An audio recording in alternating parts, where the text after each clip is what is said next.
தேவனால் பயன்படுத்தப்பட்ட பாத்திரம். அவர் இயேசு கிறிஸ்து. பெருகவும் நான் சிறுகவும் வேண்டும். யோவான் 3:30. தலைப்பு: வாசல்கள் திறக்கட்டும். பெயர்: லாசரு.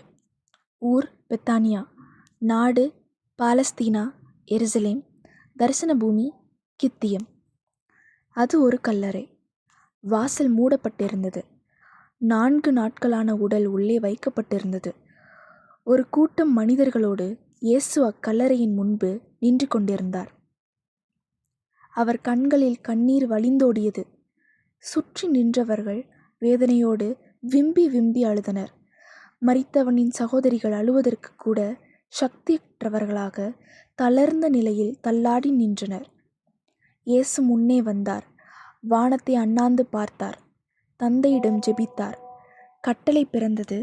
லாசரு, வெளியே வா. கற்கள் புரண்டன. கட்டுகள் அவிழ்ந்தன. கன நேரத்தில் முன்னே வந்தான் லாசரு. கவலைகள் பிறந்தன. கண்ணீர் மறைந்தது. களிப்பு மலர்ந்தது. லாசர் என்பதற்கு தேவன் உதவி செய்தார் என்பது பொருள்.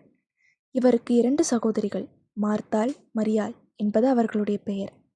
இம்மூவருமே கிறிஸ்துவால் நேசிக்கப்பட்டவர்கள். இயேசு கிறிஸ்து பெத்தானியாவுக்கு வரும்போதெல்லாம் இவர்கள் வீட்டில்தான் தங்குவார். சற்று வசதி படைத்தவர்களாகவும் செல்வாக்கு மிக்கவர்களாகவும் திகழ்ந்தனர். அன்று மரித்த லாசருவை இயேசு உயிரோடு எழும்பிய சம்பவம் அநேகரை விசுவாசத்திற்குள் வழிநடத்தியது. இது அதிசயம். இயேசுவை நம்புகிறவர்களுக்கு அற்புதங்களை ஆண்டவர் செய்கின்றார் என்பது உண்மையே. இயேசுவை நம்பியதால் ஏற்பட்ட உபத்திரவத்தின் காரணமாக பாய்மரமோ துடுப்போ இல்லாத படகு ஒன்றில் ஏற்றி கடலில் விடப்பட்ட லாசரு அதிசயத்தக்க விதமாக மார்செய்ஸில் என்ற நாட்டில் போய் கரை சேர்ந்தார். அங்கு 7 ஆண்டுகள் பேராயராக பணி செய்து சபையை நிறுவினார். இவரது சகோதரிகளும் ஊழியராக பணி செய்தனர். யூதர்கள் தொடர்ந்து லாசருவை கொலை செய்ய முயன்றபடியால் கீத்தீம் என்ற ஊரில் தமது சபையை துவக்கி அங்கே 30 வருடங்கள் பேராயராக பணிபுரிந்து அவ்விடத்து மக்களை கிறிஸ்துவுக்கு சாட்சி பகர செய்தார். லாசருவின் கல்லறை மீது எழும்பப்பட்ட பேராலயம் அநேகரின் ஆவிக்குரிய வாழ்வை தட்டி எழுப்புவதாக காணப்படுகிறது.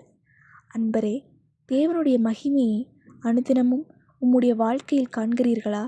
பிறருக்கும் காட்டுகிறீர்களா? வாழ்விலிருந்து வாழ்வுக்கு. கிறிஸ்து இருந்தால் கிடங்கும் சிங்காசனமாகும்.